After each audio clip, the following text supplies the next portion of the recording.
Is life not 100 times too short for us to stifle ourselves?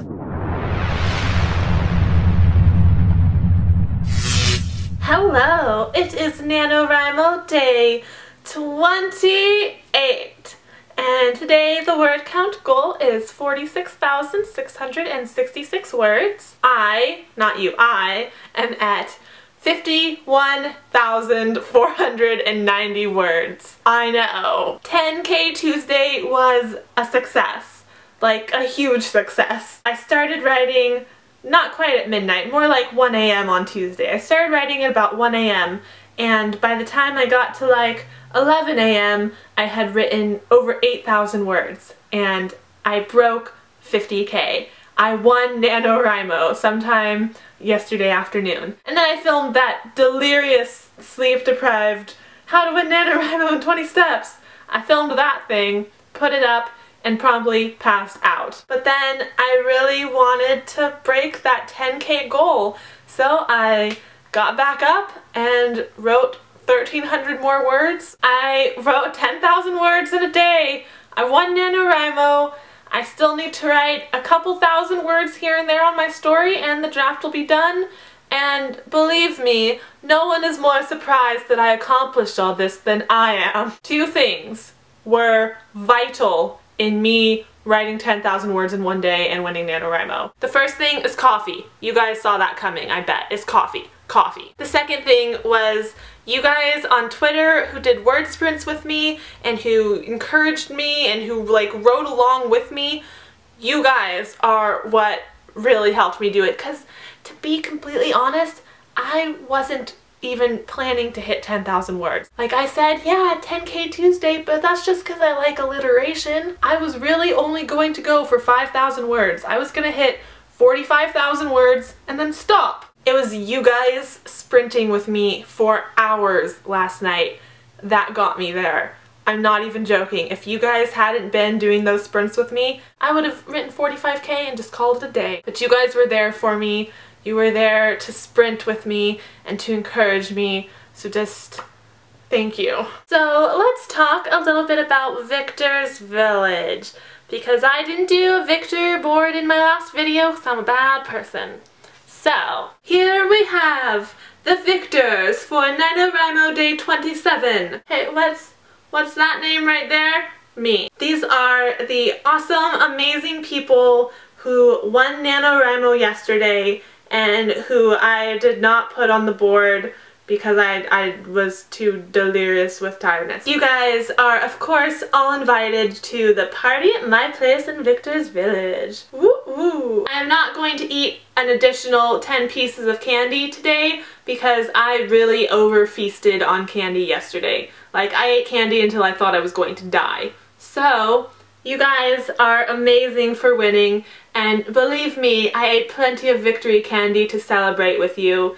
And if you come to my party in Victor's Village, we'll eat even more candy together and it will just be great. And for the Day 28 winners, we have these 7 amazing writers. Congratulations to all of you for crossing that 50K finish line. You have accomplished something amazing, and I'm very proud of you, and you should be very proud of yourself because you did a great job. Really, you've done something awesome this month and you should be very happy with your accomplishments. And even though I ate a ton of candy yesterday, I think I can eat a little bit more to help you guys really celebrate your victories. Candy time! Now, this is the part of the vlog directed at those of you who are still writing. I see so many of you that are like so close, like less than 5,000 words away from 50,000, which is amazing. And I just want to tell you guys to keep going because you are so close, and you gotta write those words and you gotta break 50K so that you can come and join me in Victor's Village, because you guys, there are like some crazy parties here. I mean, I'd heard the rumors about Victor's Village, but until I got here yesterday, oh, I didn't even believe it.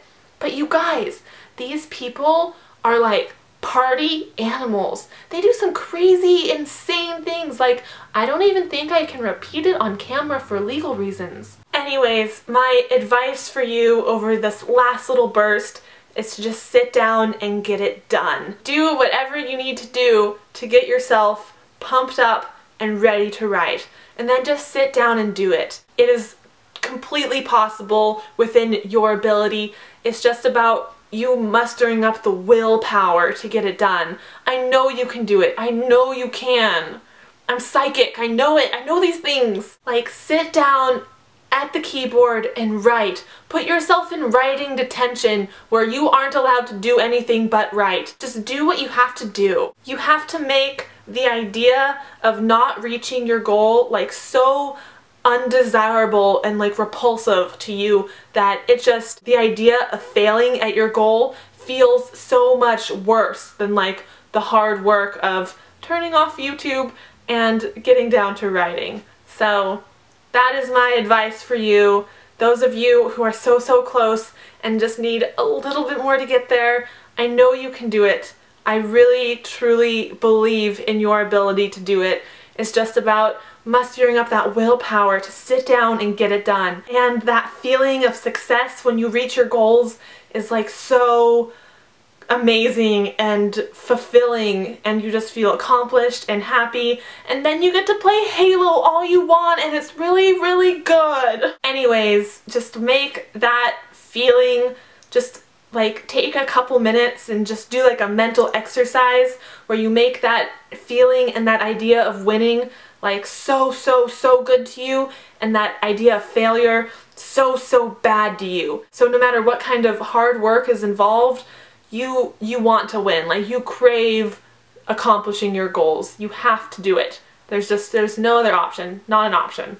Not an option. Anyway, now we come to the part of the vlog in which I read to you. I have 2 story snippets to read to you today. The first one comes from Nina. I remember asking my mother why Dad had yelled at her, and if it was because he didn't love her anymore. She told me that sometimes love makes people angry and they can't live with each other, but it is impossible for them to be apart because one needs the other.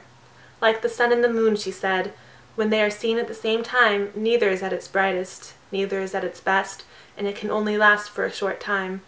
Yet without the sun, the moon would be nothing. It wouldn't shine, it would be dead. It needs the sun, and they must always be a team, even though the sun doesn't really need the moon at all. She never told me who was the sun and who was the moon, and I am glad that she didn't. It was their life and their secret, not mine. And the second reading is from Jarrett, known as A Fading Dream 97 here on the YouTubes. And his story is a little bit different from that last one that I just read. You'll see. It's okay, Darren whispered to me. Just a quick cut and she'll be gone. Then she'll be just another body. Don't overthink it. I nodded as the tears froze in my eyes. Still, my hand trembled as I lifted the knife. The blade was pointed downward, down toward the girl on the table. My breathing began to quicken, and I was starting to think I wouldn't be able to do it at all. If I failed, there was no question if I would be next to end up on the bench. Then something remarkable happened. Darren grabbed my hand and held it steady. The shaking in my hand subsided, and a new type of quickening began in my heart. Together we lowered the knife. The knife, dull as it was, managed to plunge into the girl's stomach. A horrible scream emerged from her, and the very fabric of reality threatened to consume us. Still, Darren held my hand steady, and we pushed the knife further. Red life escaped from the wound, and the girl screamed on and on. When the knife was almost to the handle, we began to draw it across the girl until, at last, her screaming ended, and her body lay still. And for his least favorite line, just a quick one. Then I saw it, the row of men, each with metal sticks. Another crack, though that time it wasn't just a crack. And there you have it. I hope you enjoyed this video. I will be vlogging for the remainder of NaNoWRIMO, so don't worry. To those of you still writing, keep going. You can do it. You are so close. Just a little bit more and you'll be there. And to those of you who have already hit 50,000 words, party at my place in Victor's Village, what? I hope you guys have a great night, and I will see you again tomorrow. Goodbye!